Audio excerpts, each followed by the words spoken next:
Alpha Bravo Charlie, do you read me? Listen. Okay. And then, of course, the Arundel Office Park, as well as other ventures that you want to get into. Yeah. So I guess that should do it. Are you good? Perhaps you might want to face the camera this side. Yeah. It's blinding me. It's blinding you. Okay, so you can face the side. Can you lift the light a little bit up? It's a bit too bright for him. It's too bright for him. How is it now? Yeah, it is fine. It's fine. Okay, so you might want to face the camera while. Fantastic. Alpha Bravo Charlie, do you read me? Fantastic. I'm waiting for your count. A very splendid afternoon it is to you viewers. We're right at the analyst briefing for FirstMutual Properties right here at Miku's Hotel. And with me here is the Managing Director of FMP, who's Mr. Chris Manyowa. Mr. Kudakwashe, good afternoon and congratulations on a positive performance over the past period. Thank you, sir. Thank you very much. Fantastic. Now, your revenue scaling, profit after tax, 140% growth. What were the major drivers of that?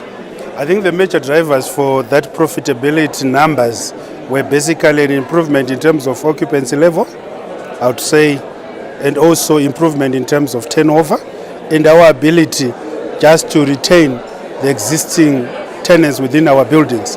We're able to stabilize the business in terms of not getting most of our big tenants leaving us.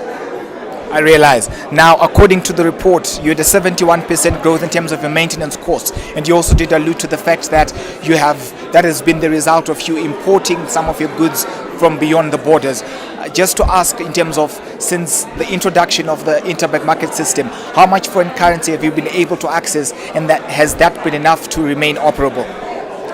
Well, first and foremost, let me talk about the property maintenance number. That yes, the explanation given earlier on was that there is element of forex in terms of it being a big number. But what is fundamental and important to realize is that maintenance is a deliberate strategy of our business, where we actually say we need to be spending money. What we did was that we were not, in most cases, when we were doing our projects, realizing that it is very difficult to be going into a queue for forex.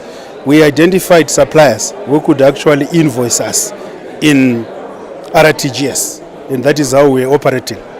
I realize. Now, to talk about your finance costs, a significant reduction in terms of the finance costs from about 160,000, now it's about 52,000.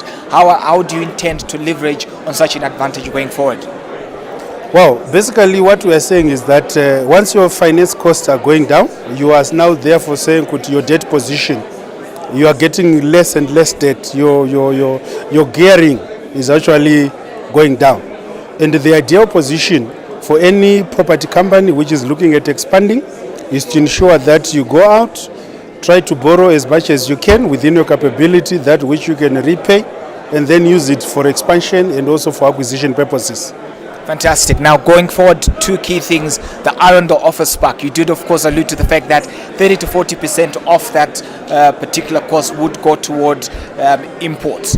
What is the strategy of the group with regards to the office park? Most of it is what we even indicated, that out of our revenue, 16% of our revenue is already coming through in the form of foreign currency. That we've already got a starting point. Then number two, if you look at potential for capital recycling, you actually say, if I were to make a decision to sell a building today, it is only reasonable for me to sell in the currency which will enable me to be able to build another asset.